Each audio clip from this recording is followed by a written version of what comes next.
जय श्री गणेश दोस्तों। हमारी आज की कहानी का नाम है ताना। कहानी अच्छी लगे तो प्लीज़ चैनल को सब्सक्राइब कर लीजिएगा। अब शुरू करते हैं कहानी। मम्मी जी, आज आप सभी से एक बात कहना चाहती हूँ।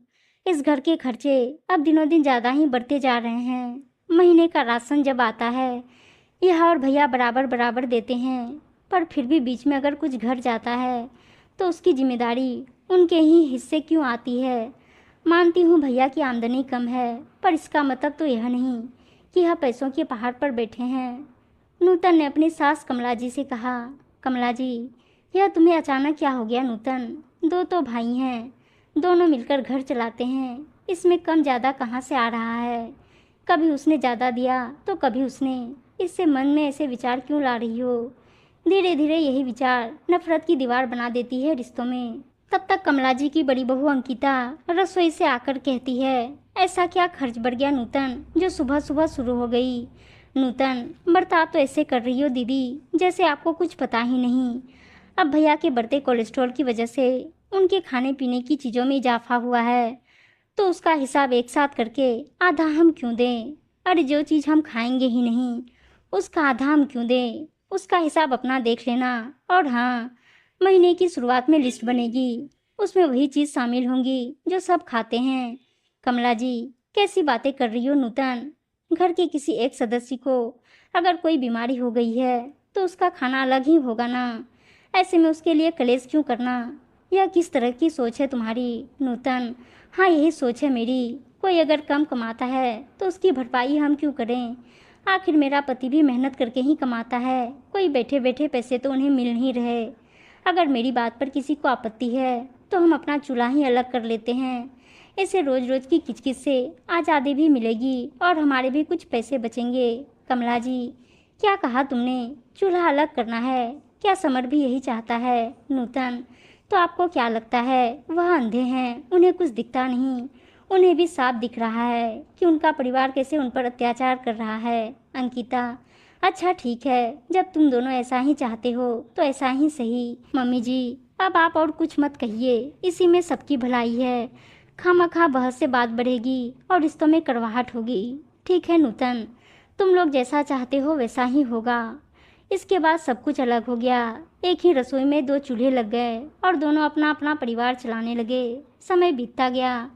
एक दिन नूतन आकर कमला जी से कहती है, मम्मी जी, हम अपना एक फ्लैट ले रहे हैं, जल्दी हम उसमें चले जाएंगे, पर आप यह मत समझना कि इस घर का हिस्सा हम नहीं लेंगे। आज रात इसी विषय पर यह आपसे बात करेंगे, तो आप भैया और दीदी को भी उपस्थित रहने को बोल दीजिएगा। उसी दिन रात को वह सभी इकट्ठे होते हैं। समर, माँ आपने सुना ही होगा, हम अपना फ्लैट ले रहे हैं, तो हम चाह रहे थे इस घर का जो हिस्सा हमें मिलने वाला है वह मुझे दे दो, या फिर उसके पैसे ही दे दो, ताकि हम अपने फ्लैट के लिए डाउन पेमेंट कर पाएँ। वैसे भी हमें तो अब इस घर में रहना है नहीं। कमला जी, वाह क्या बात कही बेटा। पहले तुझे तेरे भैया के खर्च ज़्यादा लगे, इसलिए चूल्हा अलग कर लिया और अब इस घर को बांटना चाहता है। पता नहीं इंसान कैसे इतना खुदगर्ज हो जाता है। तू कैसे भूल गया जब तेरी नौकरी नहीं लगी थी तब भी तेरे भैया की कमाई कम ही थी, पर तेरे नखरे को एक बाप की तरह उठाया उसने। यहाँ तक कि तेरे बोलने से पहले ही तेरे हाथ में हर महीने का खर्च रख देता था और मेरे मना करने के बावजूद तेरे हर उस जिद को भी पूरा करता था जो उसके औकात से बाहर थी।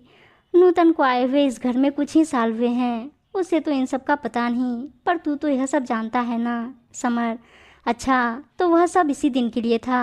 भैया ने उस वक्त यह सोचकर मुझ पर इन्वेस्ट किया था ताकि उसका फ़ायदा अब उठा सके। अच्छा आइडिया था भैया, पर मैं भी आपको बता दूं कि सिर्फ 300 देते थे आप मुझे हर महीने, उससे कहीं ज़्यादा मैं अब तक आपके परिवार पर खर्च कर चुका हूँ। तो अब उन पुरानी बातों की दुहाई तो मुझे मत ही दीजिए। प्रकाश, माँ छोड़ो ना, अभी इन पुरानी बातों में क्यों पड़े हो? इसे जो चाहिए दे दो और सब चैन से रहो। ठीक है समर, थोड़ा समय दे दो हमें, हम कुछ करते हैं। इस बात को 1 हफ्ता ही हुआ था, तभी घर में एक कुरियर आया था जिसमें नूतन के रेलवे की नौकरी के लिए अप्लाई किया गया।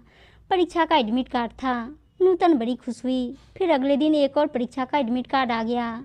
दोनों परीक्षाओं का केंद्र उसके शहर से दूर था और परीक्षाएं 4 दिनों के अंतराल में थी। उसकी एक बेटी थी 3 साल की अब वह यह सोचकर चिंता करने लगी कि बेटी को लेकर वह कैसे जाएगी। समर उसे छोड़कर तो आ जाएगा, ऐसे में उसकी बेटी रुचि वह कहाँ रहेगी।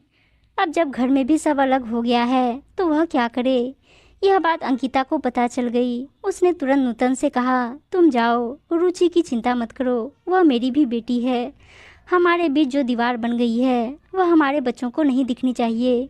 जैसे मेरा दीपक और मोनू है, वैसे मेरी गुड़िया रुचि है मेरे लिए। नूतन थोड़ा ग्लानि महसूस करने लगी, पर अंकिता के आश्वासन से वह परीक्षा देने चली गई। दोनों परीक्षाएं देकर जब वह घर लौटी तो देखा रुचि सारे उबले खाने बड़े बेमन से खा रही है। अंकिता उसे बिल्कुल ही सादा खाना जोर जबरदस्ती खिला रही है। वहीं दूसरी ओर दीपक और मोनू एक दरवाजे के पीछे छुपकर दाल चावल सब्जी बड़े चाव से खा रहे हैं। नूतन ने आप देखा ना ताव और तुरंत भड़क कर अंकिता से कहने लगी, वाह दीदी, तभी मैं सोचूं इतनी प्यारी प्यारी बातें क्यों की जा रही है, वह भी तब जब हम अलग हो चुके हैं। मेरा बदला मेरी बेटी से ले रही हो, उसे ऐसा फीका खाना खिलाकर अपने बच्चों को अच्छा खिला रही हो। छी दीदी छी, आप इतना गिर सकती हो, मैंने कभी नहीं सोचा था। नूतन यह सब कह ही रही होती है कि तभी पीछे से समर आकर कहता है, बस करो नूतन, तुमने बहुत कोशिश की हमारे बीच नफरत की दीवार खड़ी करने की, पर असफल रही। आज तुम्हारी बातों में आकर मैंने अपने परिवार का दिल बड़ा दुखाया है, पर अब और नहीं। तुम जानती भी हो भाभी ने क्या किया। रुचि को तुम्हारे जाते ही चेचक हो गया, तब से लेकर अब तक माँ बनकर संभाला है। जब मैंने तुम्हें बताना चाहा तो उन्होंने तुम्हें बताने से मना कर दिया, ताकि तुम अपना ध्यान अपनी परीक्षा पर दे सको। इसलिए रुचि यूँ फीका खाना खा रही है। अब तक तो हम भी यही खा रहे थे, पर आज रुचि ने स्नान कर लिया, इसलिए दीपक और मोनू ऐसा खा रहे हैं। और रुचि कल से साधारण और रोज का खाना खाएगी। तुम्हें रुचि का सादा खाना तो दिखा, पर दीपक और मोनू का यूँ दूर बैठकर छुपकर खाना नहीं। तुम्हारे आने से पहले भी भाभी ही यह घर चलाती थी। हाँ, पैसे कम तो तब भी थे, पर प्यार में कोई कमी नहीं थी। पर तुम यह कैसे समझोगी। नूतन यह सब सुनकर अंकिता के कदमों में गिर जाती है और रोते रोते माफ़ी मांगने लगती है। तभी अंकिता कहती है, जानती हो नूतन, तुम्हारी तरह मैं भी नौकरी करना चाहती थी, पर मुझे वह मौका नहीं मिला। आज अगर मैं भी नौकरी करती तो इनके कम आमदनी का ताना नहीं सुनना पड़ता, तुम्हें भी कभी यह सुनना ना पड़े। इसलिए तुम्हारे इस परीक्षा की अहमियत को मैं समझती हूँ। पैसों का क्या है, कम ज़्यादा तो होते ही रहेंगे, पर मेरे लिए परिवार हमेशा सबसे पहले रहा है। पर पैसों का भी बड़ा जोर है नूतन, इस बात को भी मैंने अच्छे से समझ लिया है। इंसान चाहे कितना भी प्यार और अपनापन दिखा ले, पर पैसा नफरत की दीवार खड़ा कर ही देता है। नूतन दीदी, आपसे वादा है, जो नफरत की दीवार मैंने खड़ी की थी कभी, उसे मैं ही गिराऊंगी। और जब तक जिंदा हूँ इस परिवार से एक एक रिश्ता निभाऊंगी। काफ़ी दिनों के बाद उस घर में फिर हंसी की गूंज आई थी। उम्मीद है दोस्तों कहानी अच्छी लगी होगी, और अच्छी अच्छी कहानियाँ सुनने के लिए चैनल को सब्सक्राइब और वीडियो को लाइक शेयर जरूर कर दीजिएगा। धन्यवाद दोस्तों।